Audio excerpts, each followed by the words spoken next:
This is The Joe Gaither Show on BamaCentral.com.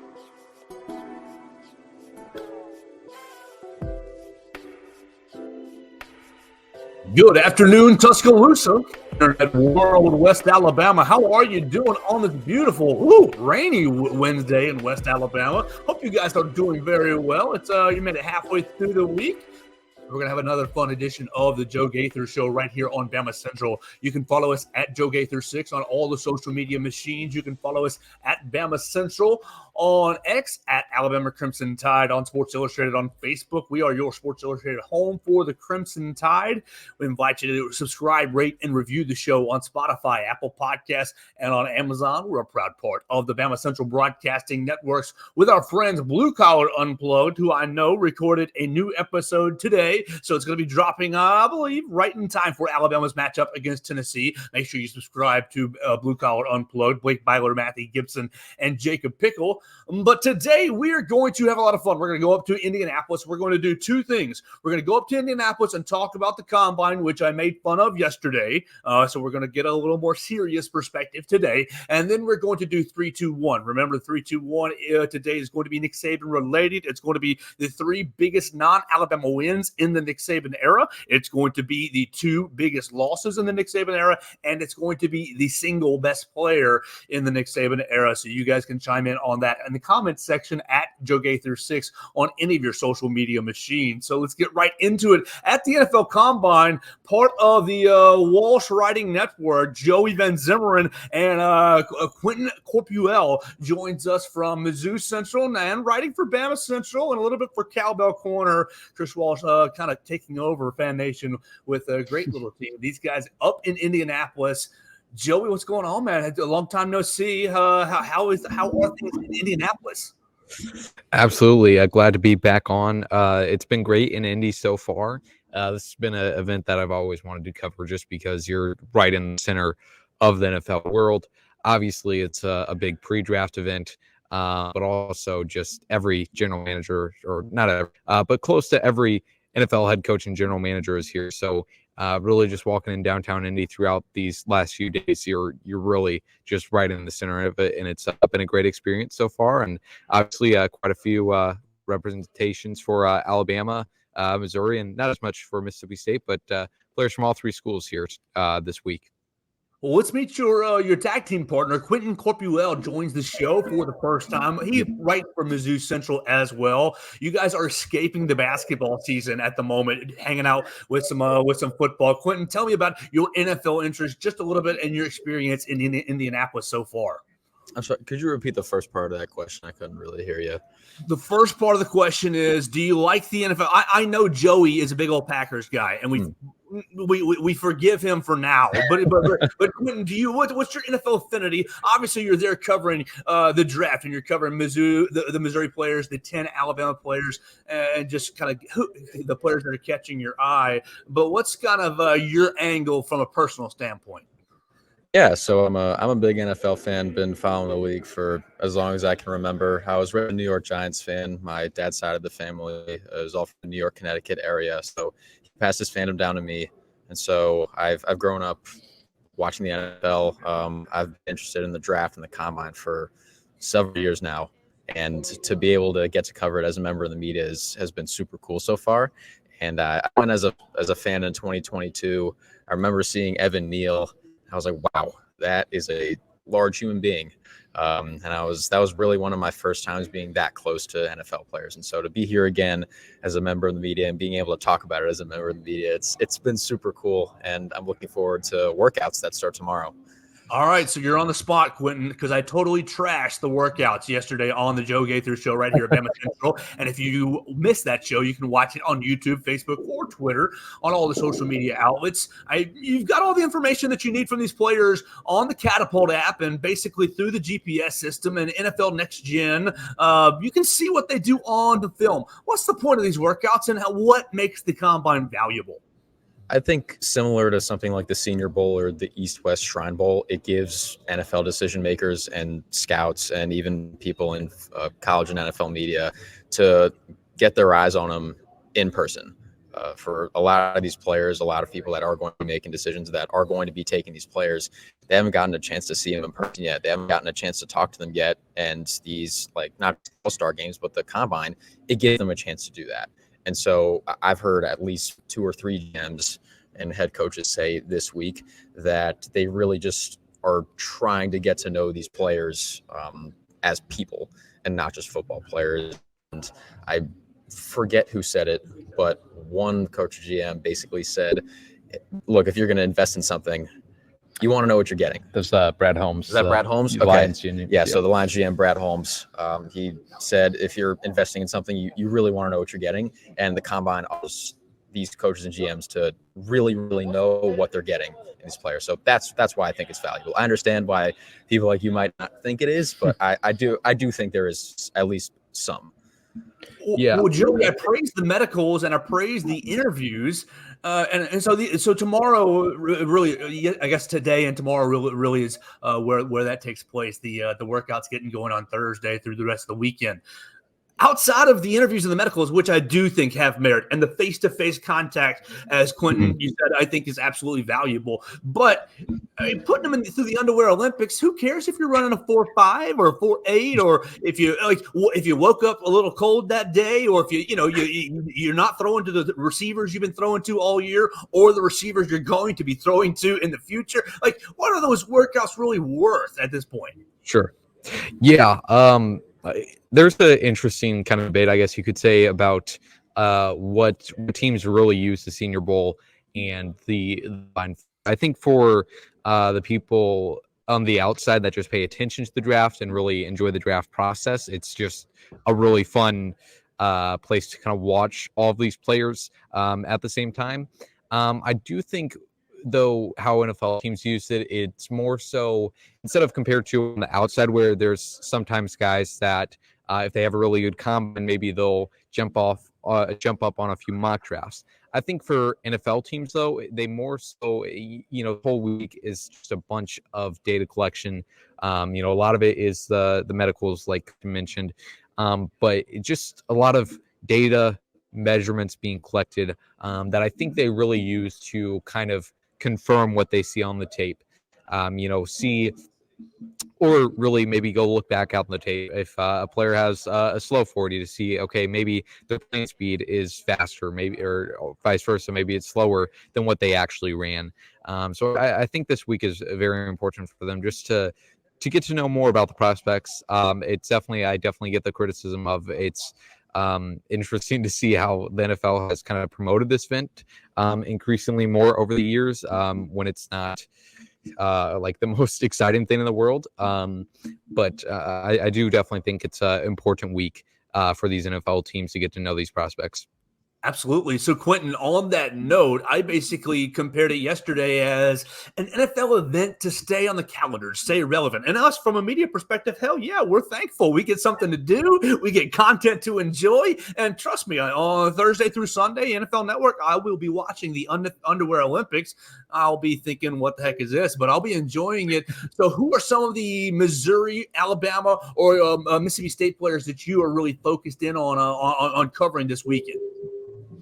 Well, for Mizzou and Alabama, both teams have a lot of players here. Mizzou, I believe, has 8 players, which I think is the most that they've ever sent to the NFL Comp. So I think that's a testament to how good they were last year and how much a lot of these guys were able to develop, because especially looking at the Mizzou guys, a lot of them have been at Mizzou for a really long time. Darius Ryan, Chris Abrams, Drain, Ennis Rakestraw, like these guys have been in Columbia since 2019, 2020. And so the evolution of them has gone solely through Columbia. It's really, their trajectories have been very, very high. And I think for guys like Darius Robinson, for guys like Ennis Rakestraw especially, who wasn't able to compete in the Senior Bowl, Tyron Hopper, who wasn't able to compete in the Senior Bowl, this, I think, is a really big opportunity for them to skyrocket even higher up draft boards. For people that followed the Senior Bowl, they saw that Darius Robinson moved up his stock like 2 rounds. Mel Kipe was out here the other day saying that he thinks that Darius Robinson might be a top 10 pick. I don't know if that's going to happen, but I can say with a lot more certainty now than a month ago that Darius Robinson could definitely be a back half of the first round player. And then when you look at a guy like Ennis Rakestraw, who again didn't get to compete in the Senior Bowl because he was still recovering from a core muscle injury, I think what he brings to the table is what a lot of NFL teams want nowadays out of a cornerback. He can play outside, super physical. He's willing to tackle, and he's not really afraid of any matchup. And so I think with a good week this week, Rakestraw, he's currently projected, I think, late first round. I think he could easily find his way into the top 15 with a good performance this week. So what's this week mean then, Quinten, for the program itself, for Eli Drinkwitz? I mean, Alabama, this is old hat. You go send a dozen players to the combine and you get, 3, 5, 6 first-round picks, depends on the year.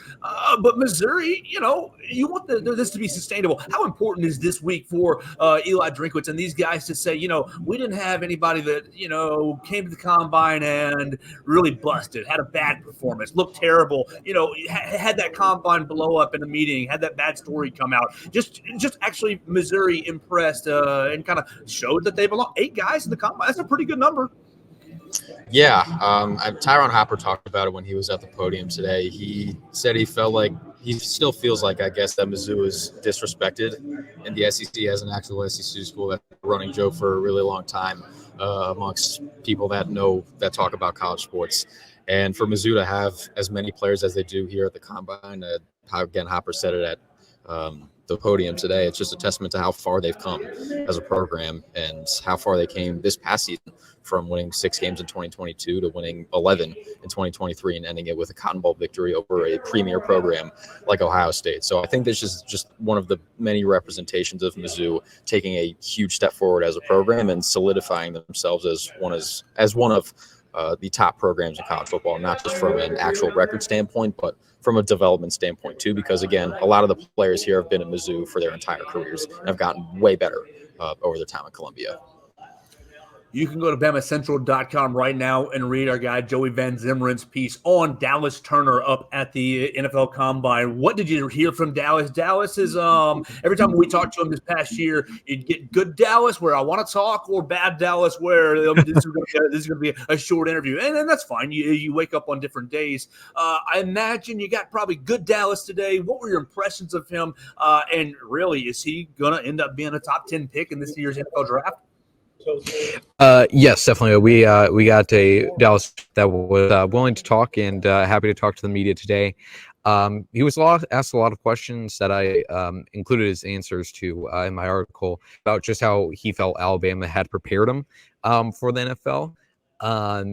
Some might say it was naive of him to say that he feels completely prepared for the NFL from just being under Nick Saban for 3 years. But he does really feel, at least from what he said today, confident that after training like a professional at Alabama for 3 years, that he's going to be ready for the NFL. That jump. I think as far as draft stock, it's really hard to name a better draft or a pass rusher on the edge, at least, than Dallas Turner in this year's class. So, I mean, the top 10 picks this year are going to be very interesting to see how all of those play out. So Dallas Turner, I mean, he does play a premium position, but I just think the top 10, as far as where he might go, it's really going to be all dependent on what happens in front of him. How many quarterbacks go. Those are usually the main decider on how the top half of that first round plays out. But he definitely has one of the best stocks as far as pass rushers go, and interested to see how he does tomorrow at Lucas Oil Stadium drills, because he just seems to be very an athletic freak, and I think he could get some really good numbers tomorrow. Yeah, I think it's going to be a good weekend for him. I think you're probably going to see a real good weekend from Kool-Aid McKinstry and Terrion Arnold. I'm going to be curious to see how athletically J.C. Latham scores. We remember a couple of years ago he had it was Evan Neal who had the jump split box, and J.C. Latham I think did the same. So pretty dang good athletes, but I'm going to be curious to see how they test. When you look at Mississippi State, we got to talk about our friends at Cowbell Corner as well. They've got 4 prospects. You got D.D. Griffin, a wide receiver, Jaden Crumity, Nathaniel Watson, and DeCameron Richardson. So is there any of the look, the Alabama guys, I think they're kind of locked in we know who they are because Alabama's a high profile program. We know who the first round picks are, who the mid round picks are. Are there anybody that's going to go after, I guess it's Tulu Griffin or any of these Mississippi State guys early? Is anybody out there at the combine that they can impress? Yeah. Yeah. Are you following Mississippi State at all? Or we're not doing that. We're ignoring them. No, we want to talk about our friends at Cowboy Corner. Come on. We want to include anybody. We're inclusive here on the Joe Gaither Show. So, yeah. The one that I wanted to talk about was Nathaniel Bookie Watson, whose nickname I didn't know was Book until last night. So that was cool. But, Nathaniel Watson, I think when you look at his prospect profile, I think something that people might cite is that he is more production over projection. As people know, the draft in any sport is about projection over production. You look at another SEC guy like Trayvon Walker, who didn't really have too much production when he was at Georgia, but still getting taken first overall because of how much he presented athletically. His projection was high enough to where the Jaguars were okay with him not producing that much at Georgia for him to be taken number 1 overall. Nathaniel Watson, I think, is probably the opposite. But at the same time, I would argue he was one of Mississippi State's best defensive players, if not the best defensive player. And so Joey talked to him today, so I can't speak of anything he said it today in particular, but I think in terms of production, I think he produced enough to where people can overlook some of his projection concerns, and I still do think he can be a draft pick. So Joe, I think, can speak more on what he said. I do think he can and will get drafted at some point. Yeah, Watson, he spoke a lot about his versatility. He mentioned that he played wide receiver and at some point quarterback in high school.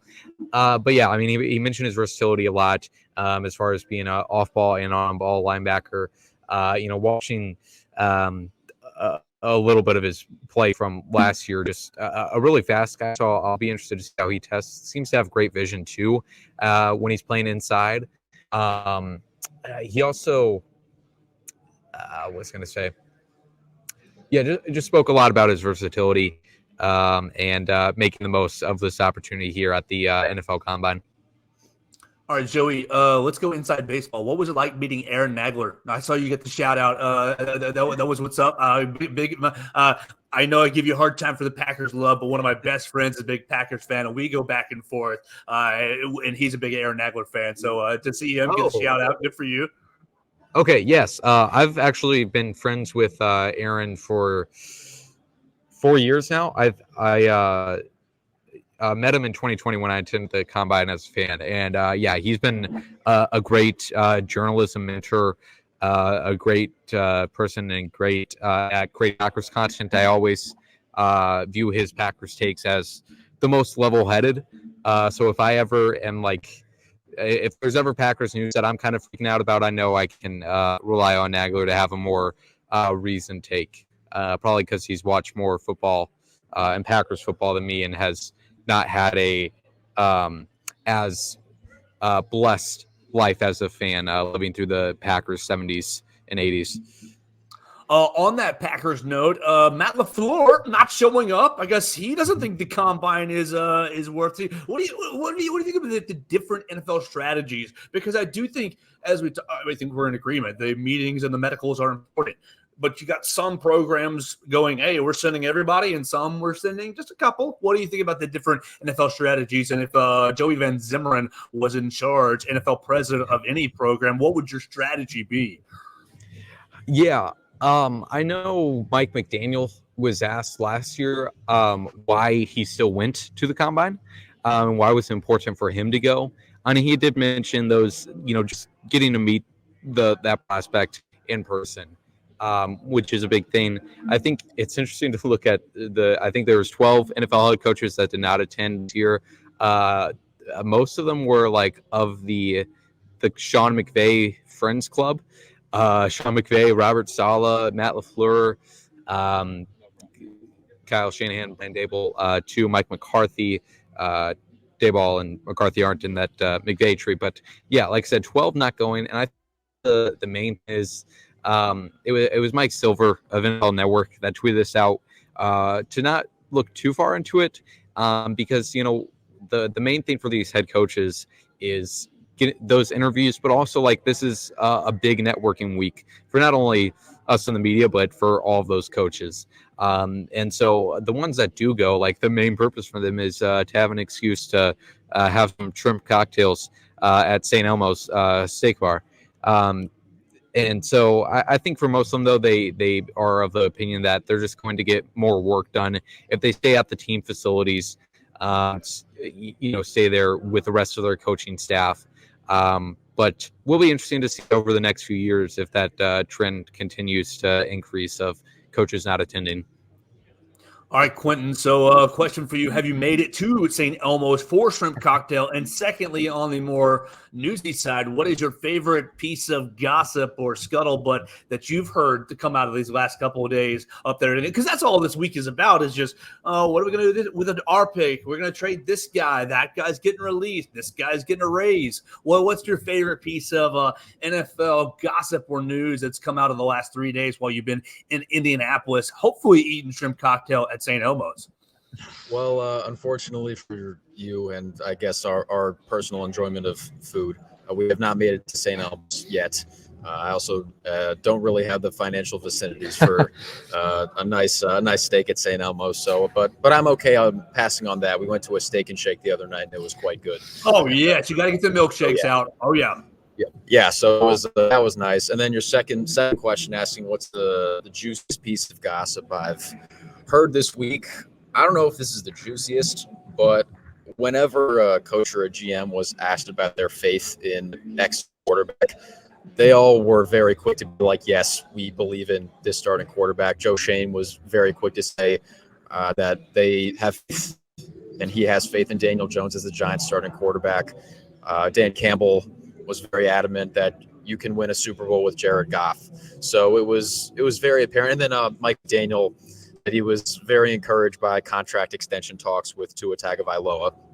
And he said he believes in him more now than he did in the past. And so a lot of the coaches and GMs, when they were grilled about the future of whatever starting quarterback they had on their team, they were very quick to be like, yeah, we still believe in them, and we're still very much okay with them as our long-term starter.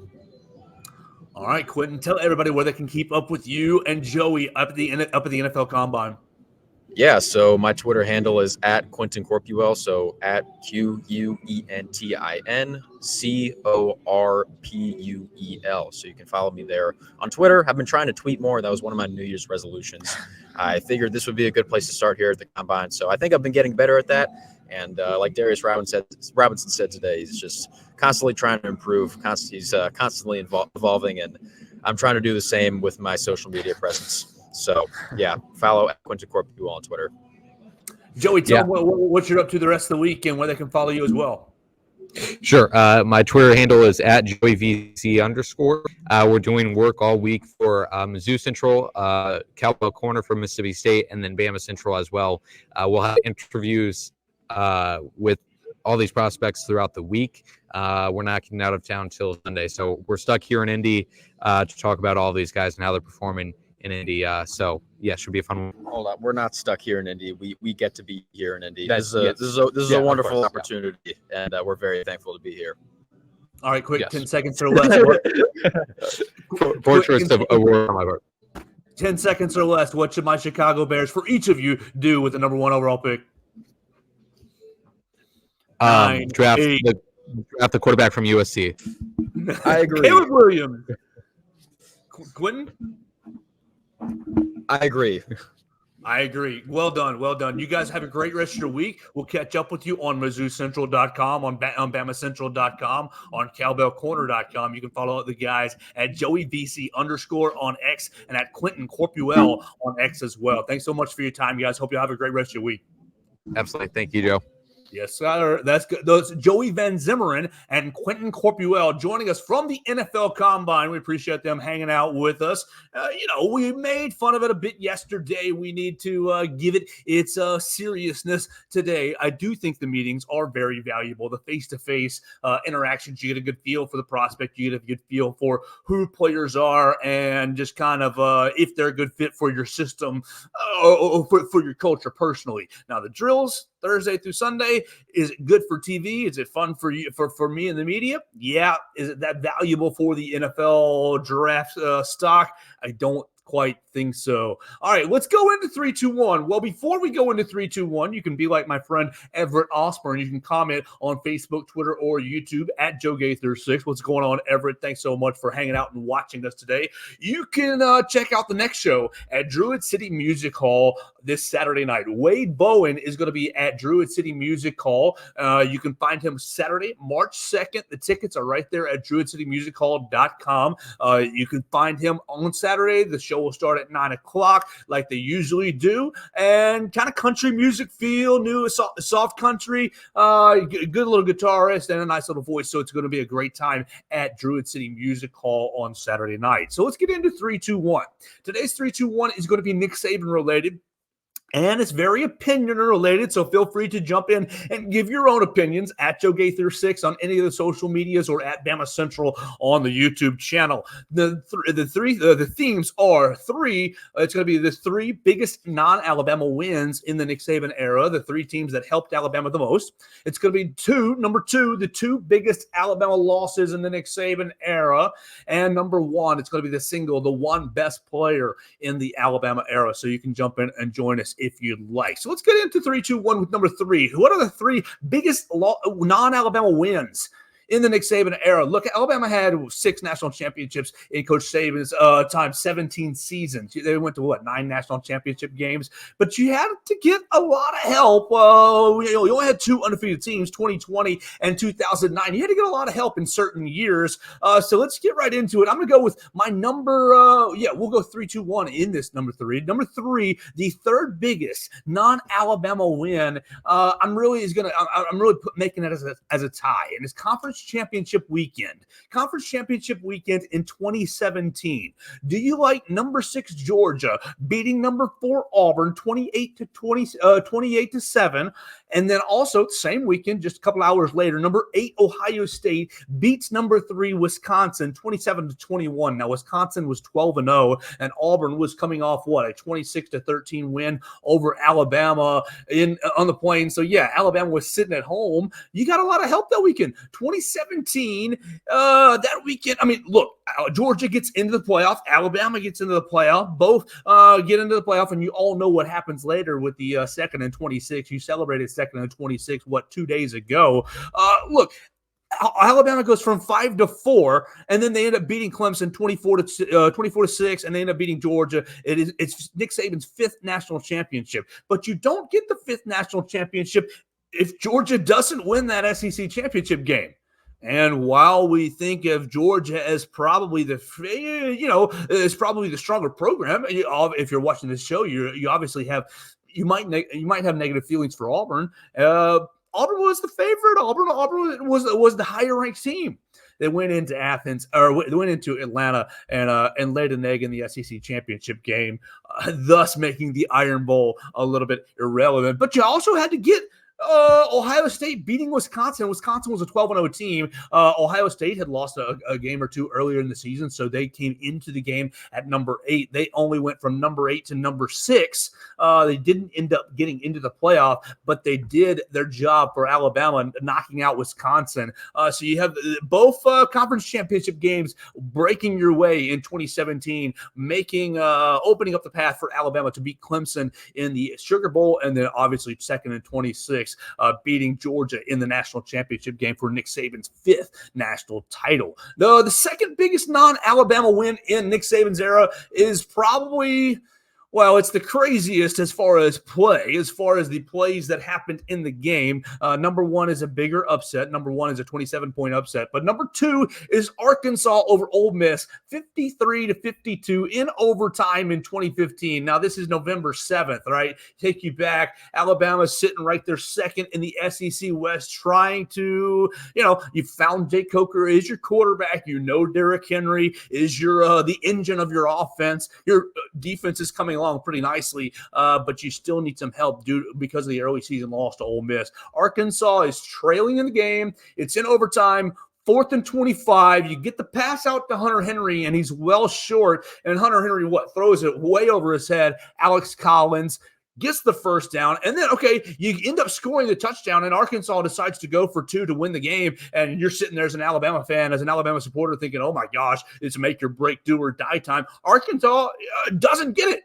They've come up short. Oh, flag on the play, face mask on Ole Miss, redo, and you had Brandon Allen get into the end zone for the 2-point conversion to knock Ole Miss out of contention, out of the driver's seat in the SEC West, and open the door for Nick Saban's 4th national championship in 2015. And my number one, the biggest non-Alabama victory in the Nick Saban era came in 2011, Iowa State. You all remember the game of the century, 9-6. You're in Tuscaloosa, field goal fest. You couldn't move the football against LSU, knocked you out of kind of the immediate national championship picture. But Iowa State takes on Oklahoma State. Oklahoma State, you got to remember, they didn't have it was the first year of not having the Big 12 championship. So the season is coming to a head. They've got Iowa State and Oklahoma as their last couple of games. And Iowa State, a 27-point underdog, beats Oklahoma State 37-31 in 2 overtimes. Brandon Weeden, you went on to play NFL quarterback with the Browns and the Cowboys, threw 3 interceptions? One for a 70-yard pick six. He threw an interception the first play of the second overtime. They had 5 turnovers in the game. He did throw for almost 500 yards, 476 yards, but crazy, just absolutely crazy to have a 27-point underdog win and knock out Oklahoma State and open the door for Alabama's rematch against LSU. So you had 3 big, huge wins by improbable, really. Now, not so much for number 3 with Georgia and Ohio State getting conference championship wins in 2017. But number 2, but the other 2, Arkansas, they finished 3rd in the SEC West that year. So you got the upset. Iowa State was not good. They were 6-7. They lost a bowl game. And they knocked out a team that was really flying high. They had just beaten Texas Tech or Baylor 66-6 the week earlier. So Oklahoma State really was pathway to playing LSU again. Pathway to playing LSU in Baton Rouge or in New Orleans.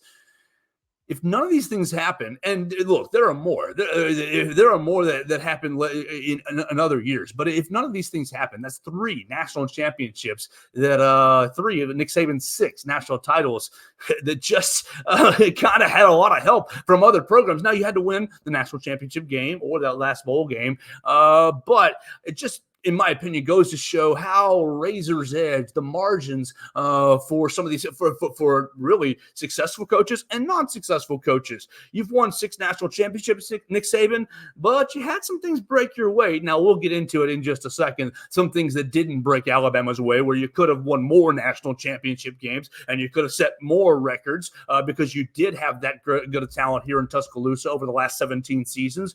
But you're living in very, very thin margins. And I think number 3 shows you that with 3 huge non-Alabama wins that opened the door for the Crimson Tide to basically win 3 of that Nick Saban's 6 national titles.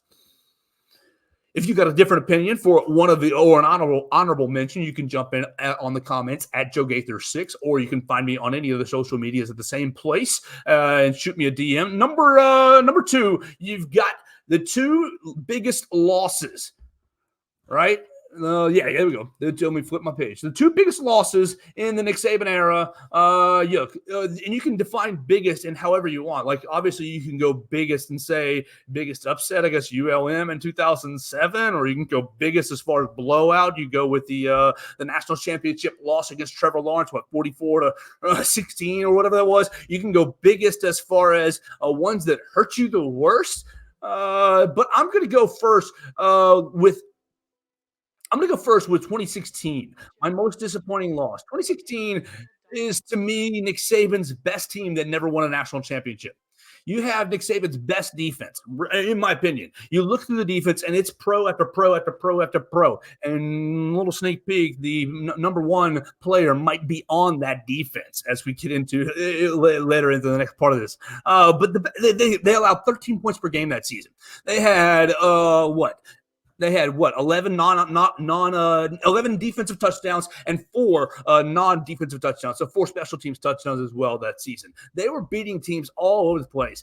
But Deshaun Watson, oh my gosh, Deshaun Watson and Hunter Renfrow on the pick play beat you 35-31 in the national championship game down there in Tampa. You put the best defense on the field for 99 plays. The final drive, 9 plays, 68 yards, and obviously finishing it off with the Hunter Renfrow pick play. To me, is the biggest loss, the most painful loss. And why? It didn't have to happen that way. You didn't really have a good offensive day that day. Obviously, Bo Scarborough gets hurt in the third quarter, and your running game goes kaput. But you've got SEC Offensive Player of the Year, Jalen Hurts. Oh, he's having a tough day. What was he, 13 of 31? Why? Because you fired your offensive coordinator 2 days before the game. 2 days before the game, you blow maybe your best, your most talented defense for sure, but maybe your best overall team, and perhaps potentially a chance to go 3 in a row, 15, 16, and 17. You won in 15, you won in 17. You blow the game at the end of the game because you got your defense on the field for 99 bleeping plays. Now, Deshaun Watson, great college player. Absolutely. And you've seen him have success and troubles in the NFL, but a great collegiate player. And that Clemson team was very, very good. Absolutely. But to go up against the 2016 defense that just had stud after stud after stud on the field, all over the place. Reuben Foster, Jonathan Allen, you've got all kinds of talent all over the place. And you give up the 9-play, 68-yard drive at the end of the game because really you couldn't sustain the offense. Clemson scored 21 points in the fourth quarter to Alabama's just 1 touchdown. You couldn't sustain the offense and keep the defense off the field. So to me, that is the biggest loss in the Nick Saban era because, 1, it cost you a national championship, but 2, I think that was honestly Nick Saban's best team. Defensively, I don't know if there's a good argument. I mean, 2011 has a good argument defensively. Obviously, we know what they did in the national title game, but I think 2016's defense is the best Alabama defense in the Nick Saban era. Now, number 2, look, everybody's going to say kick 6, and kick 6 is on my honorable mention. I've got kick 6 on my honorable mention. I've got the 2010 Iron Bowl on my honorable mention, and I've got the 2021 college football championship game against Georgia on my honorable mention. So what is number 1? You think, oh man, nothing hurts worse than the kick 6. Nothing hurts worse than the comeback. And you're probably right, but let's look inside a game. You lose in 2019 to the LSU Tigers, and people now claim and crown the LSU Tigers in 2019. A lot of people claim them as the best team ever in college football. Now, you've got definite arguments to go different ways, but it's undoubtedly one of the best offenses. You've got Joe Burrow. You had players all over the place. You had Clyde Edwards-Helaire doing all kinds of things. It was a great offense. Obviously, Donald Trump came to the game, brought a huge amount of attention to the game. It was a massive game. What is that? Alabama should have won the game. That's probably on a loop. That's great. Alabama should have won the game. You lost 46-41, right? All right. So, and you think, oh, great, you lost an offensive shootout, but that's not really what happened. You came out in the first half against, great team, great program, right there at home.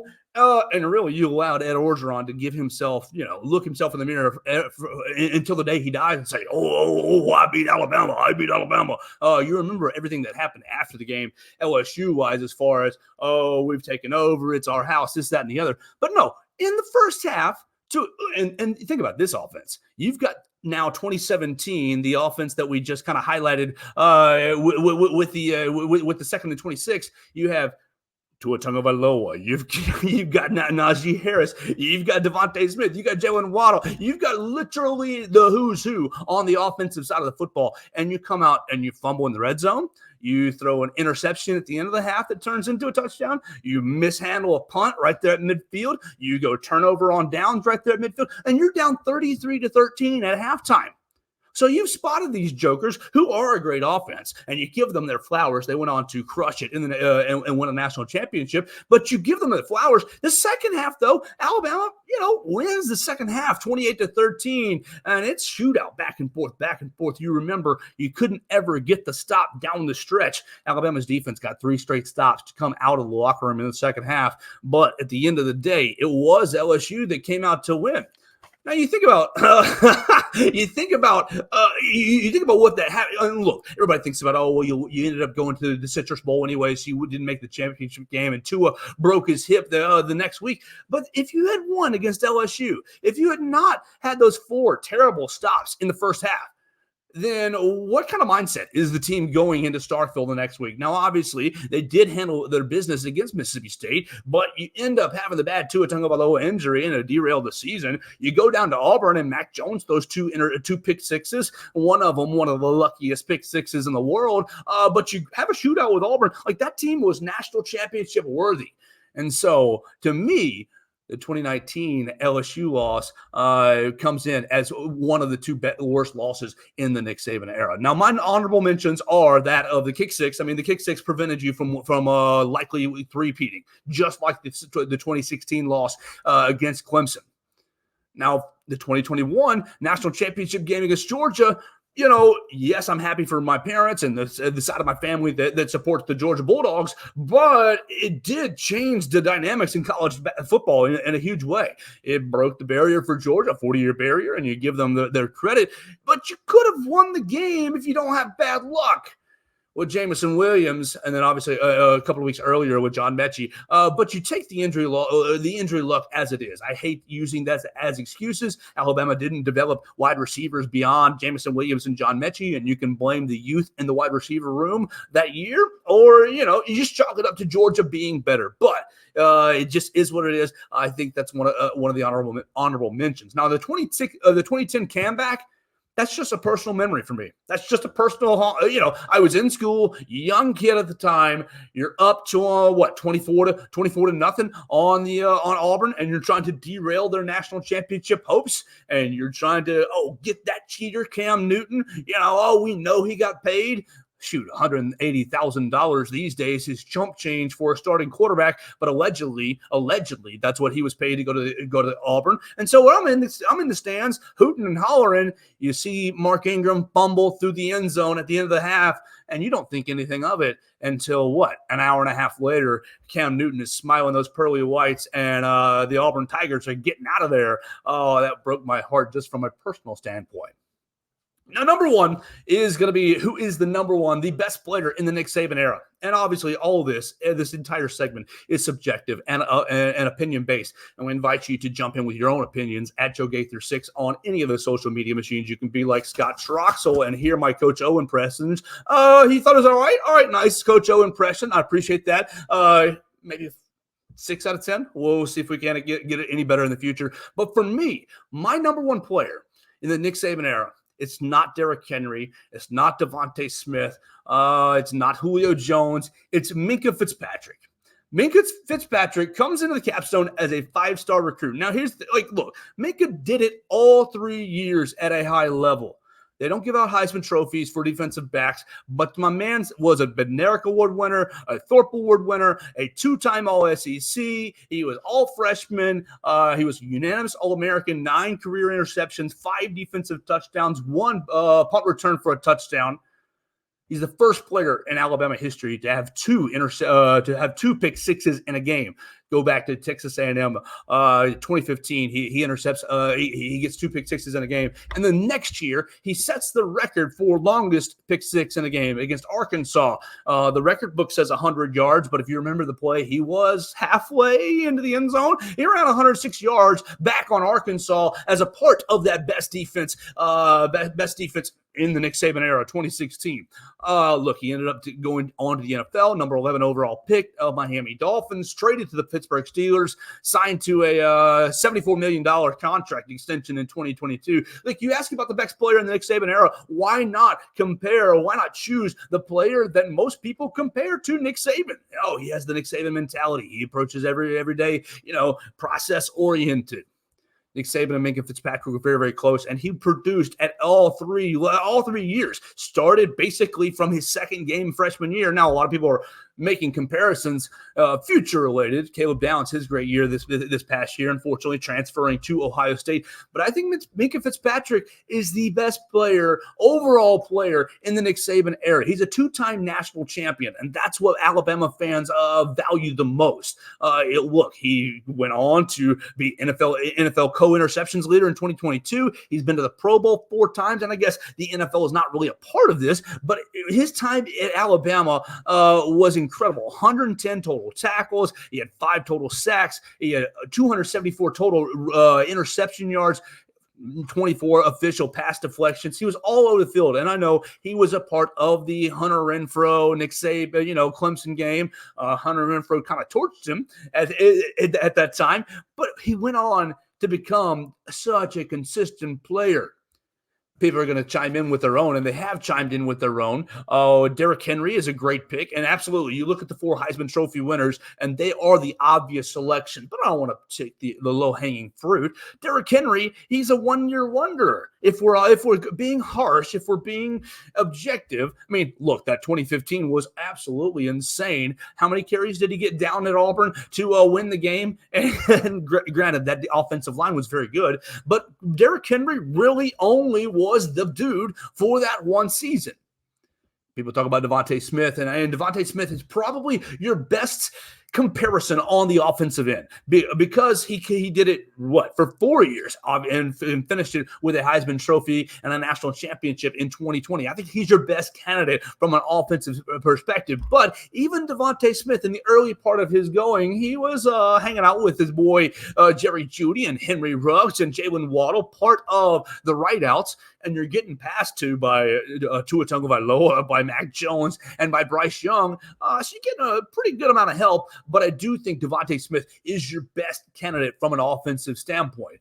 People talk about Bryce Young, and I think Bryce Young, honestly, if you talk about Bryce Young, for me, he is Alabama's best quarterback in the Nick Saban era, but he never won a championship as a starter. And while I think the championship is a little bit overblown, and that's why it makes the 2021 loss to Georgia one of our honorable mentions, the national championship is a standard here at the University of Alabama, and Bryce Young didn't win a national title as a starter. And a lot of people throw out Julio Jones, and I appreciate Julio, but Julio, in my opinion, doesn't get considered because of his usage. You can blame John Parker Wilson, or you can blame Greg McElroy, or you could just say Alabama's great running game during that time, Trent Richardson, Mark Ingram, and the like, Glenn Coffey throughout his time, Eddie Lacy as well, just a little bit.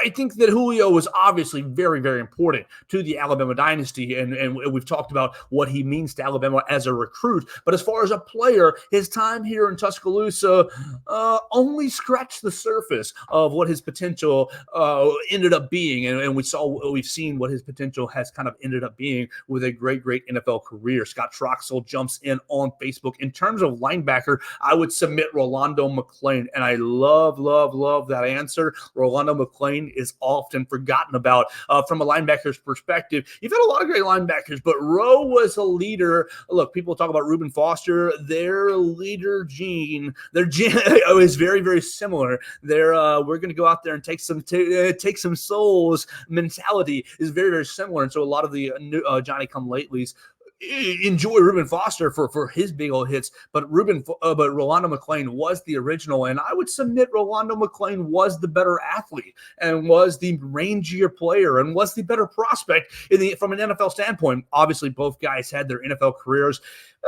go off the rails in different ways, but if I were an NFL GM and you offered me both Reuben Foster or Rolando McClain coming out of Alabama during their time, I would have been taking Rolando McClain and been very, very very happy with it. Now, obviously, hoping to keep him on a better path, but I love that answer, Scott Troxel. So that's going to be our 3, 2, 1 today. We appreciate everybody who chimed in. Actually, let me go to our Twitter, and we can find we had a couple of really good submissions.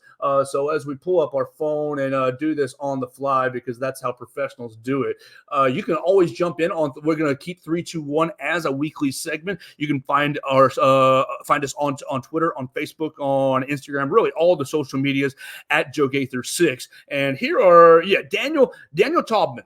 I really enjoyed his. Daniel Taubman also agreed. Iowa State over Oklahoma State in 11, Arkansas over Ole Miss in 15, and Georgia over Auburn in 17. He nailed all three of ours, actually. And then for his two biggest losses, either the kick six or the Clemson loss in 16, or Georgia in 21. So he liked two of our honorable mentions a little bit better. And then he made the offensive selection, Devontae Smith, as his best overall player. We had a lot of good submissions. Let's see. Wendell Hare also chimed in on the Facebook side of things, I believe. Let me find I'm on the wrong Facebook side. That's great. But we really appreciate everybody who jumps in and joins us on all the comments. Wendell Hare. Yeah, here we go. His 3 is the 2011 TCU beating beating number 5 Boise State, and then Iowa State beats Oklahoma State.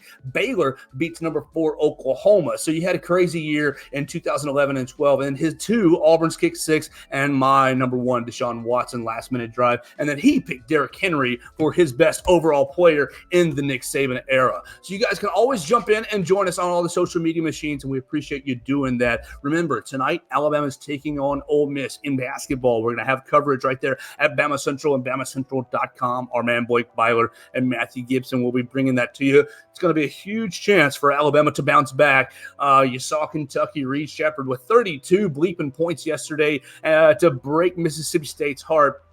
That kid is an amazing player, and Kentucky wins a very difficult road game and keeps their season going. So it's going to be a huge night tonight covering Alabama basketball. We'll be all over it. We will get you ready for the weekend. College game day coming soon. We'll follow an Eric Anders fight. Our man Eric Anders is stepping inside the Octagon UFC Fight Night this Saturday as well. So it's going to be a huge weekend ahead. You can follow it at BamaCentral and BamaCentral.com. This has been the Joe Gaither Show. We appreciate Joey Van Zummeren and Quinten Corpuel joining us from the NFL Combine. We appreciate you guys jumping in and joining us on Facebook, YouTube, and Twitter, listening to us on Spotify, Apple Podcasts, and on Amazon. You can subscribe, rate, and review the show on those platforms at the Joe Gaither Show on Bama Central. And you can share it with a friend, an Alabama fan, or an Alabama hater if you like. And you can find us each and every day at BamaCentral.com. Remember, Wade Bowen is going to be at the Druid City Music Hall this coming Saturday, and you can get tickets at druidcitymusichall.com.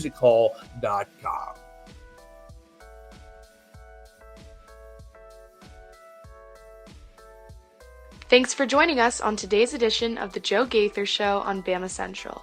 Keep up with Joe on all his social media pages at Joe Gaither 6.